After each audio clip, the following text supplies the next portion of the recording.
a poet born in Romania but lives in Berlin. Nice to Hello. see you. Nice to see you too. Maybe we'll just go straight into one of your poems. Would you like that, or would you like me to ask you a few more things before? Sure, no problem. Yeah, this show is about poetry, so let's just, Okay, so I brought us several poems, but I would like to start with some warm-up poems, so to say. Okay. So it's rather short. Speak to me, the outspoken, so I won't have to make silent speeches of fear for your unspoken feelings. For fears and feelings are kin, merging in bits of spoken realities, pertaining to outstretched candid fantasies, unspokenly voiced beyond our boundaries. You, above me. All you and I know so far is the unknown, but isn't it beautiful to know what we don't know and to value it as if we've known it ever since we wanted to know? I crave to unknow the know of what I still want to know, so that it remains ours alone. You beside me. For we are 1+1, hoping to become one, but our oneness is defined by the blurring rules of the important none, allowed to be broken by the one that makes us one. So tell me, how can I portray one dream in a +1 choices reality, when one is all we need? You within me. Very interesting. What was the title of that? It doesn't have a title yet. It's Okay. actually very new. But, is it like work in progress? Yeah, I would call it oneness. Oneness. Okay. Yeah, but yeah, I'm still working on a title. Okay. What was the inspiration? Is there something behind it? Yes. Or, yeah? Yes. Do you want to talk about it, or? Well, maybe just a few words. A bit of a small hint. It's Okay. about the start of a relationship, actually, how it starts and how you imagine the whole relationship to be going, and how you realize that just maybe one thing is the most important of all the details surrounding it. So yeah, it's this play on words with the unknown and the know, and you want to know it, but then you don't want to reveal the whole of it. So. Do you write in Romanian too, or is it?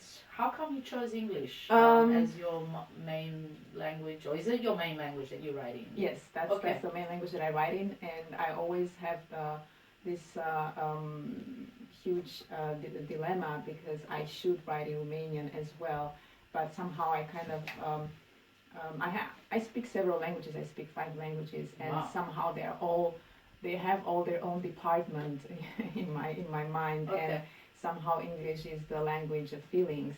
Romanian is just my mother tongue, and I take it as the most practical language for me and my relatives. And yeah. So it's not your poetic language in a way. Yeah.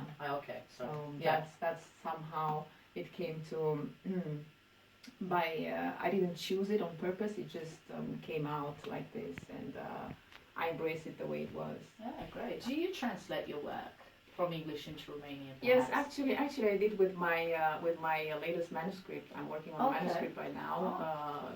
38 short stories in English. Fantastic. And that was my exercise, actually, to translate my own stories into Romanian. It was horrible. Okay. Oh, you had a hard time? It was very difficult to translate concepts when you're actually the author and you know exactly what you want to mean by those ideas or concepts. So I had to adapt almost everything and not to translate it, and that was a challenge for me, because at the same time I was translating it also in Italian and German, and I was trying to help myself a little bit with these other languages, and thankfully Italian helped me a lot in rendering it in Romanian.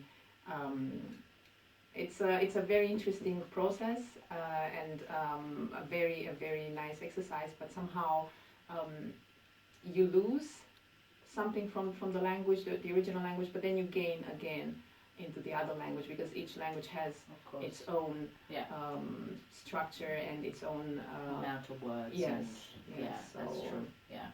Do you ever write in German, perhaps? No, just really. Pretty much. How long have you been writing, actually, poetry?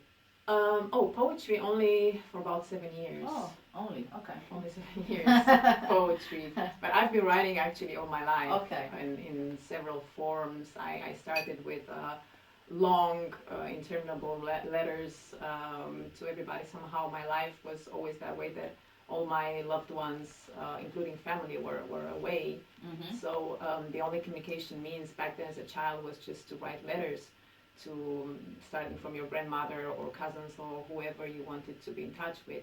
And I think that's the most important start and exercise to improve your own creativity and to explore to it. go to people, total strangers, and just ask them, hey, you guys want to hear something about terror, or you want to hear a poem on terror? So I didn't know how to approach people who were just gathered cozy in a bar or in a cafe, to have some nice moments together, and us going like the guerrilla poets, going to approach them with heavy issues.